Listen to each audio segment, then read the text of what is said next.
This is Sybert signing into Red Alert 3 on the map Infinity Isle for a Soviet mirror matchup.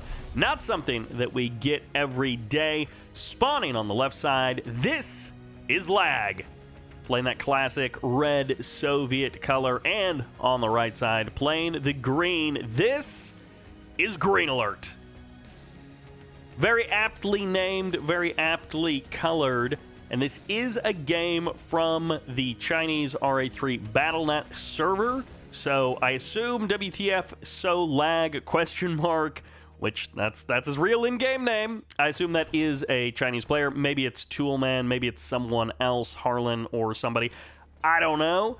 I just saw that it was a Soviet mirror, and I was like, I'm there. I see so few Soviet mirrors. We get Allied mirrors fairly often. We get Empire mirrors every once in a while, but we get so few Soviet mirrors that I definitely wanted to check this out. I don't care that it's on Infinity Island. We've seen this map 100 million times over the course of Red Alert 3's history. I wanted to check out a Soviet mirror, see how mirrored they are, and for the current moment, they're not actually very mirrored. We do have pretty different openings coming out from these two Soviet players. GreenAlert goes for that war factory before the second refinery, gets the terror drone, and instead skips this big infantry horde that we see Lag get. Lag gets 4 bears and a lot of conscripts. A couple of sickles jumping into the middle of the action. Terror drone is here as well from GreenAlert, which gives GreenAlert a definite advantage in terms of control. He can lock down the sickle of the opponent and have his sickles maneuver around, but as soon as that second sickle comes in, it becomes a lot more difficult for GreenAlert, and it seems like that early barracks opening may be giving some additional power to our red Soviet player. MCV on the move, and the hammer tank is here, which means tier 2 is already done for GreenAlert, so he's already got that cooking. He's going to be able to run over a couple of bears here, and these sickles are going to be trading back and forth. MCV coming to the front line, but not for the crush, and is actually just going to deploy onto the high ground there, and the hammer tank is now out with a buddy. A second hammer tank shows up to make short work of this engagement. Lag gets bopped there and loses basically all of the infantry, establishes a third refinery on the high ground there. So he does at least have that very quick third refinery. It is a bit faster than GreenAlert's third refinery. And it looks like GreenAlert... Okay, this is the super reactor out here on the water. And it looks like GreenAlert may also be base crawling out towards that natural expansion in the back door, which will be actually the fourth refinery for, it looks like, both of these players. Sickle down onto the low ground for GreenAlert. Some early harassment, and this sickle trying to do the exact same thing. Both of these players almost identical, and the sickle does not get the kill on the terror drone, so he will be infected. Meanwhile, the hammer tank gets the kill on this sickle on the right side of the map, so Lag and GreenAlert both going to be losing a sickle, just slightly different methods. One loses it to a hammer tank, the other loses it to a terror drone. And Lag gets the faster third refinery, but it looks like GreenAlert gets the faster airfield and maybe the faster fourth refinery as well. The fourth refineries are remarkably similar timings. However, Lag's refinery looks like it's got some extra space there. He wanted a little bit of extra personal space, and now we're going to have the seemingly infinite battle, which is hammer tanks leeching each other down, healing up, and doing just that little bit of damage as the terror drone on both sides try to lock down these units. Sentry gun gets the kill on that terror drone. This could be a bit problematic for, never mind, GreenAlert has the twin blade on the rescue path, and he is going to be able to kill that terror drone, and he should be able to escape now, as this hammer tank will take a bit of a beating from that twin blade. Hammer tank very low on health, and he gets the extra gun. That hammer tank is feeling so awesome. Bullfrog shows up, scares away that twin blade, and without missing a beat, without ever stopping for a single moment, a naval yard on the low ground, either to harass this expansion, which has a Tesla coil coming up to guard it, or it's just build radius for the low ground, and it is just for this ore refinery down there.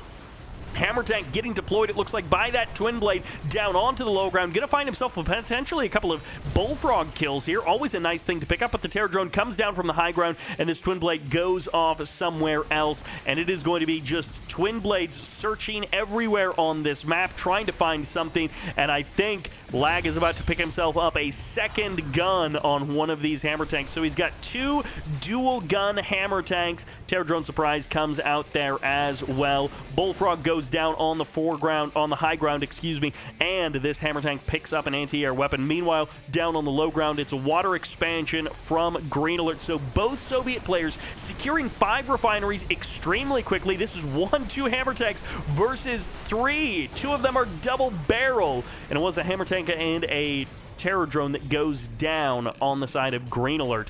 GreenAlert losing a couple of skirmishes here in a row, not having a good trade of things, despite the fact that he has those twin blades, which in theory should give him maneuverability, should give him agility to hit and poke at different spots without ever really paying much of a price for him, as long as you keep an eye on those bullfrogs.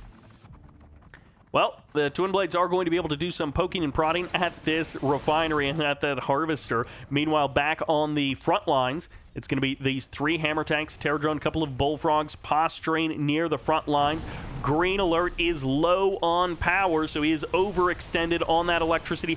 Bullfrogs getting caught here. Hammer tanks should be able to get the kill there. A couple of extra reactors getting added on as well, and those bullfrogs, they just get deleted. When you've got dual barrel hammer tanks, the bullfrogs just get deleted. MiG finds a couple of kills here. I didn't even realize that Lag had that MiG running around the map, but indeed he does. GreenAlert now with these Terror drone, now with the Terror drone defense, basically his only thing defending his main base. Satellites will come in. He will be able to pick up 2 of the hammer tank kills, but the Terror drone goes down as well. GreenAlert nearly kills all of the hammer tanks, but 1 actually survives, and now that Terror drone will get the infect. Meanwhile, it's going to be a Kula sub going for the kill over here. GreenAlert did actually make use of his low ground naval yard. It wasn't just for the build radius for that expansion, and instead he is going to be going for that. The hammer tank still taking damage from that Terror drone on the other side of the map, and the Tesla coil will be able to shut down this Akula sub, but not before the Akula sub gets the kill on that refinery. And another harvester being harassed here. This time GreenAlert going to be losing a water expansion harvester to this Terror drone. A bit unfortunate for GreenAlert. He does actually have a crane on the high ground, and you will sometimes see Soviet players build 2 cranes, or in this case, just airlift your harvester and save it with barely any HP left, but he grinds it down to dust, and that gets him a cool 1,000 credits, which is most of the way to rebuilding that harvester. That was actually phenomenal there for GreenAlert. What an amazing move, and this time it is Lag who is overdrawn on power. Drops, I'm guessing, a couple of additional reactors somewhere. He also is up to tier 3, so Kirovs, Dreadnoughts, and V4s are all potentially on the list. The Terror drone dodging shots as well as he can. The Stingray is already out, which means this Terror drone has limited viability in terms of infecting that Dreadnought. Bullfrog does go down there. Barely a moment of pause anywhere in this game. It feels like it is go, go, go from these Soviet players. They are teching up, they are expanding, they are aggressive, they are defensive, they are doing everything everywhere all at once, it feels like.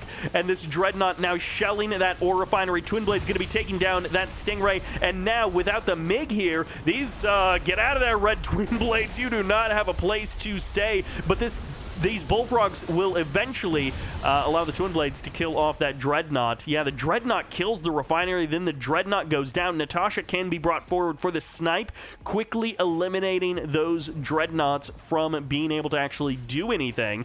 And it is then very annoying to get a unit out there to capture that Dreadnought back. And it's going to be the attempt. I love the attempt at the body block there. The 2 parts of that arrangement is, well, I want to body block that Natasha from getting her laser sights on my refinery, so I'm going to drop reactors to do that, and the response from GreenAlert was to preemptively send his bullfrogs forward to block the attempted body block of that Natasha snipe. That was great play, counterplay by both players doing the exact right thing, and I said this game doesn't stop because it never seems to. An Iron Curtain comes in at the same time a Kirov shows up, and the Twin Blades and Bullfrogs are on the edge of each other, just trying to stay alive, just watching each other from the edge of the cliff there. The Kirov gets the kill on the entire low ground expansion of GreenAlert. The MCV has backed up and then gone back forward. Meanwhile, on the other side of the map, it's going to be an Iron Curtain sending Lag into low power mode. Refinery back up on the low ground. Lag managed to maintain the build radius just in time with that naval yard. He comes back online reasonably fast. He did not lose a whole lot of time in rebuilding that expansion from when that Natasha showed up. And now triple MiGs from GreenAlert, and they all manage to escape. The return to base is good. Toxins get called in. This refinery has been rebuilt, and Natasha is going to break down that. Is he going to get sniped again? No, Natasha going for the snipe, not able to get it. She maybe should just snipe the pilot out, and there we've got that, but now the Stingray is going to close the distance, and the Stingray won't actually be able to get the kill on Natasha. I thought he was close enough to get the kill on Natasha, but now he gets sniped, and the Bullfrogs are coming back in to try and body block for that, but it's not going to happen. It's going to sell off that refinery. Once again, Natasha forcing the cancellation of this expansion, and just one by one, this Terror Drone Natasha combo keeps eliminating these Stingrays. As soon as they show up, they get eliminated, and the Harvester goes down. That's a heroic Natasha, not something you see very often, and now Lag can't even get the kill on that Natasha with his own Natasha from the high ground, because a heroic Natasha should be able to survive that, and GreenAlert is going for the capture of this Stingray on the low ground. As he goes under 1 minute on the Iron Curtain timer, he gets himself a Stingray kind of for free, and also 3 APOC tanks. Everything, everywhere, all at once. This game is a little bit goofy in how crazy it is. Twin Blades coming back in. We tried the Kirov thing earlier, but it's just not working, and 2 can play at that game, says Lag. So he brings his own Natasha in, but the body block is too slow. That reactor was moments away from being able to cut off the laser, and it just didn't happen. The targeting came through, and the Badger Bomber gets this kill. Meanwhile, Natasha snipes from the low ground, and APOC tank loses its pilot on the high ground. A MiG swings in and kills a Twin Blade. GreenAlert moving his front line forward. APOC tanks on the move, but it's only 2 of them. It's not 3. Maybe soon it'll be 3. It's going to be 3 on the other side from Lag. Magnetic Harpoon on everything. Everyone grind everything in sight, and it's Iron Curtain ready and waiting for GreenAlert. It's 33 seconds on the clock for Lag, and Natasha comes in with a snipe on the side of GreenAlert, manages to kill one of the APOC tanks of Lag, but the conscript doesn't get into the APOC tank. He gets run over at the last possible second, and Natasha calls in the snipe on that APOC tank, but it's just not fast enough, and Natasha's sniping against Natasha, trying desperately to clean up that Natasha. Bullfrog saves Natasha on the front line, and it's a conscript to get inside of that APOC tank just in time for the Magnetic Harpoon to reactivate from GreenAlert. It's the Twin Blades swing back in to assist this fight. GreenAlert hoping to crush through this front line, hoping to own this part of the battle. Twin Blades, Bullfrogs, APOC tanks all on the front line. We're only really missing V4s and Kirovs. Satellites break a couple of the Twin Blades from Lag, as GreenAlert gets kind of lucky there with those satellites coming in just at the right time, just in the right place. And now the Iron Curtain is on the other foot as the satellite detonates, taking a couple of Bullfrogs with it. It's now going to be Iron Curtain, APOC tanks grinding down the APOCs of GreenAlert. Once again, whatever you do, I can do better, and both players hoping desperately to out-Soviet the other one, and the Terror Drone gets the infect on that APOC tank, which would normally be a problem, but not when it's Iron Curtained, and the Iron Curtain expires in time to get that APOC tank back to the Crusher Crane, which is where Lag is going to send it. MiGs and Twin Blades on the north side. This refinery has not been rebuilt, but the Naval Yard is the next target, and it's gonna happen. It's It's a perfect mirror. These two Soviet players are so similar in virtually everything that they do. They are the perfect mirror combination. Satellites will get called in. A little bit of a waste there as GreenAlert sells off that naval yard. He won't let the satellites do anything to his building. APOC tanks moving forward. Super reactors. These are entirely defensive armor super reactors. These are not real in any real sense. It would be kind of funny to use a super reactor as sort of a defensive, almost like mutually assured destruction, where you place it on the front line, and of course the reality of it is your opponent would just get like 2 V4s and kill your super reactor. But I do kind of like the idea of using the super reactor as almost mutually assured destruction on the front line there. And then it's like, hey, if you grind this down with your APOC tanks, it'll destroy your APOCs as well. Naval Yard comes up in the north and in the south. Twin Blades desperately trying to avoid that deadly fire from the bullfrogs. So much so, these players are exact mirrors of each other. Vacuum Imploder going to be coming up for GreenAlert. He's hoping to get that base cracking building out. He's hoping that he can stop the stalemate with the use of that Vacuum Imploder in just over 5.5 minutes. Real quick, let's take a look at the kind of the income of these players. Getting very close to depleted in the main bases, but not actually there yet. Over the course of the next 2 minutes or so, those will be depleted. Maybe 3 minutes for those main base refineries, and then all of the other refineries will be following shortly thereafter. Activate that speed boost on the Dreadnought, and then Iron Curtain it. A great strategy there, as old as time for the Soviet players. Is that an Iron Curtain terror drone? I think that terror drone ran through the Iron Curtain area and picked up that invulnerability. These Twin Blades descending upon this Dreadnought, and this Dreadnought really only took down one building with its Iron Curtain ability activated there. And as a result, these Twin Blades would have killed off that Dreadnought, and indeed, they may still get the kill as all of the MiGs abandon that Dreadnought, and the super reactor goes down below half health, but it's not enough to truly knock it down. Second Dreadnought gets taken out there, and the Bullfrogs will be missed by those Dreadnought missiles. Meanwhile, it's going to be Terror Drone and Twin Blades on the south side of the map for GreenAlert. And as I'm recording this, it is December of this year, so we do have very Christmassy colors as we're heading into the winter season. It's very fitting for this time of year, so I hope you are enjoying perhaps some time off of work or enjoying some time with family, as this V4 brings the fiery warmth of a hearth at home to the front line here. And once again, GreenAlert, low power mode. This guy must have at least 2 super reactors. Does he really only have 1 super reactor? And it's all just reactors after that. Yeah, that's why he's got 18 reactors around his base. He has got so many power requirements. And there we go, Vacuum Imploder on the other side of the island as well.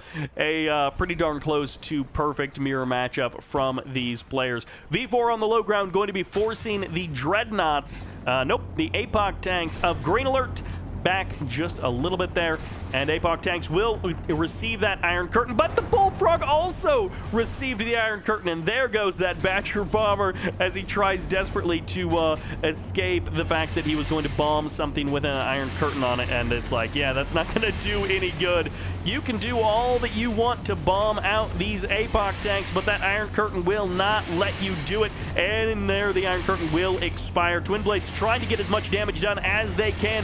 GreenAlert's front line has pretty much been broken, and I love that toxin drop coming in from Lag. He is going to be able to dissuade any ground reinforcements from taking that route to march on forward. A heroic APOC tank, but a Terror Drone will get a brief lockdown on that APOC. He will not go for the infect though until right there. He does finally get the infect, and a fully heroic APOC tank takes a lot of damage but this is enough Twin Blades to lock it down before it kills off that MCV. MiGs come in, the satellites as well, as everything explodes once again for both players. The ground army of GreenAlert falls to pieces, and the satellites come in. They don't kill that MCV, but it will be a double magnetic harpoon plus the help of those Twin Blades for the cleanup. APOC tanks going down on both sides. The Twin Blades swing in from lag. They get the barracks, they get the oil derrick, but they don't get the MCV. They might just recommit into this attack. The MiGs and the Bullfrogs will make it a bloody attack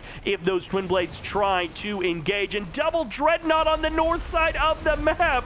So much has happened that a double Dreadnought attack went by basically unnoticed. Iron Curtain moments too late, but one of the Dreadnoughts has survived here, as the Bullfrogs will pay the price a little bit there. Two of them taking massive damage, and now this Dreadnought can put huge damage onto that MCV, onto the oil derrick as well. Bullfrogs swing back into position and will be able to deny the kill of that MCV. Lag saves himself from losing his Conyard.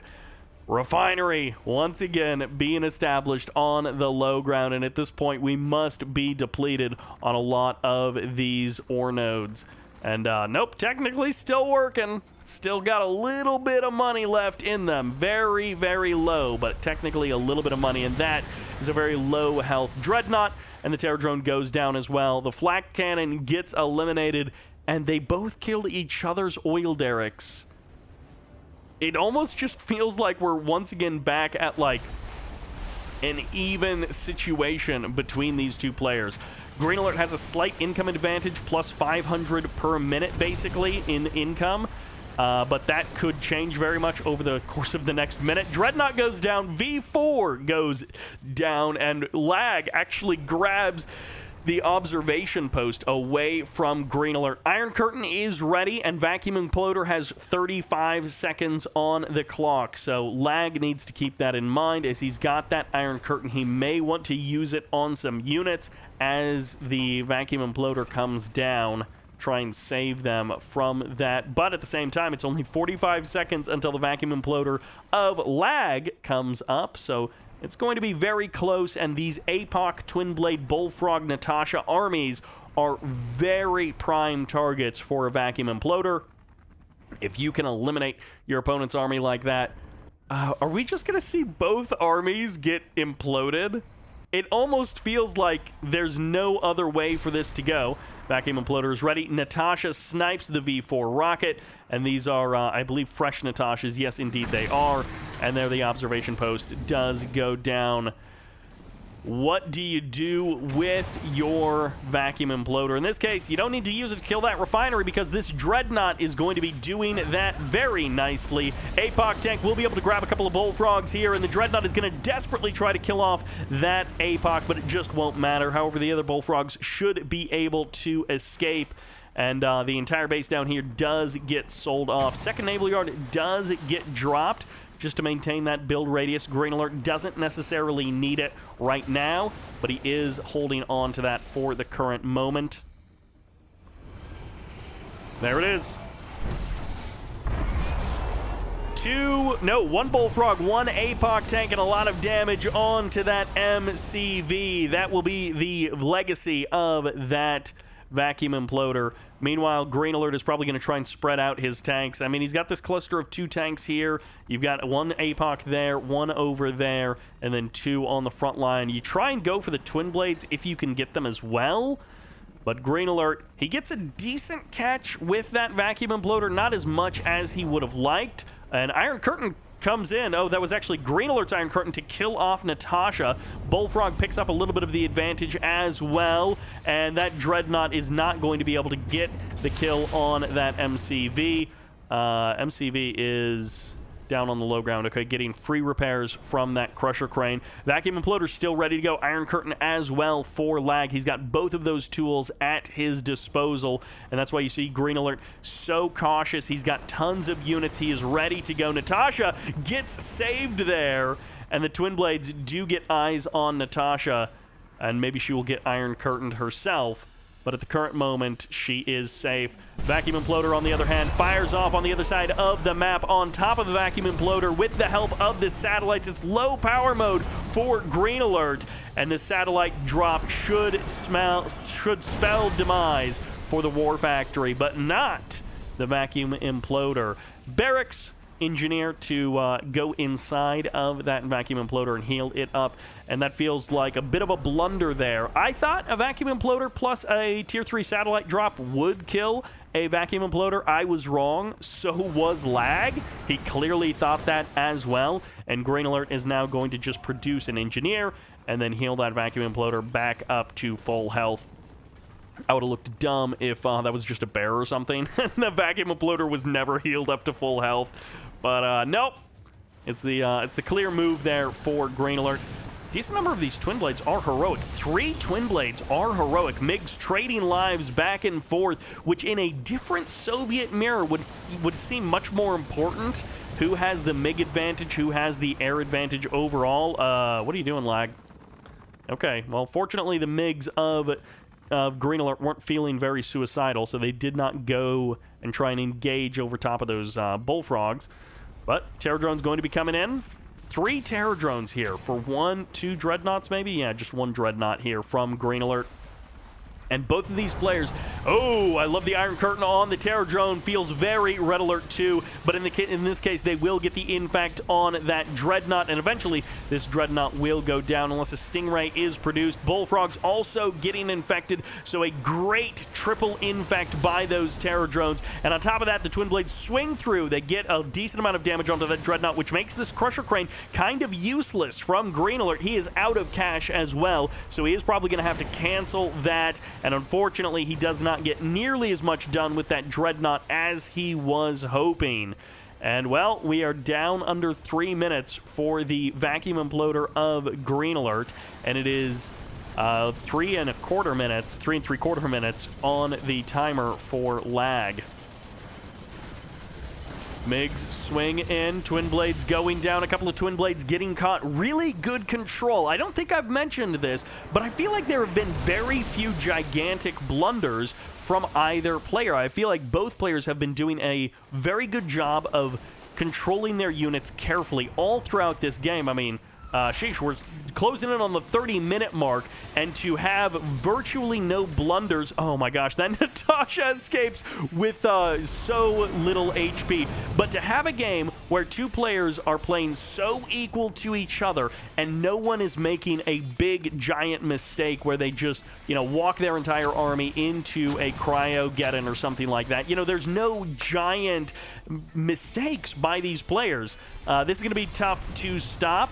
There's 3 APOC tanks on the other side, so those can at least trade 1-to-1. The Twin Blades may be able to come in as well. 4 APOC tanks, and it is going to be the stop of the super reactor build, and there's going to be the Iron Curtain for the charge. The cavalry has found their mark, and Iron Curtained APOC tanks going for the kill there. The return fire Iron Curtain, as that is going to be a dead Natasha. I actually don't know how Natasha died there. She just had so little health. That's what it was. She had so little health that the V4 managed to get her with that splash. MCV going to be going down. The ride of the APOC tank, something we just don't see very often here in Red Alert 3, but it is happening. The MCV, the refinery on the high ground, and the APOC tanks on the low ground, all going to be going down. The Tier 3 as well. It's too much for Lag to handle. He is going to be hitting back. He's got these Twin Blades. He's got APOC tanks of his own,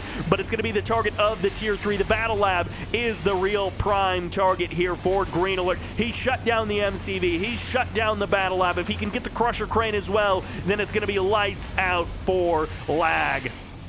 Still, no money in the bank for GreenAlert, so if he loses this army, he has very little to fall back on. 1.9k per minute. MiGs swinging in. Twin Blades will go down. No Bullfrogs on the ground to save those Twin Blades. Nice maneuvering by Lag to get those Twin Blades as much damage output as they can, trying to abuse the fact that MiGs attack weirdly, and that is the GG as GreenAlert takes the game, and it will be the APOC charge at the end that seals it. The vacuum imploder as the follow-up would have been a nice crescendo to end on, as well as GreenAlert was coming up with less than 10 seconds on his vacuum imploder. But what an amazing Soviet mirror from Lag and GreenAlert. Both of these guys playing so well in this game. Very macro-focused, very slow in the beginning, but the action basically started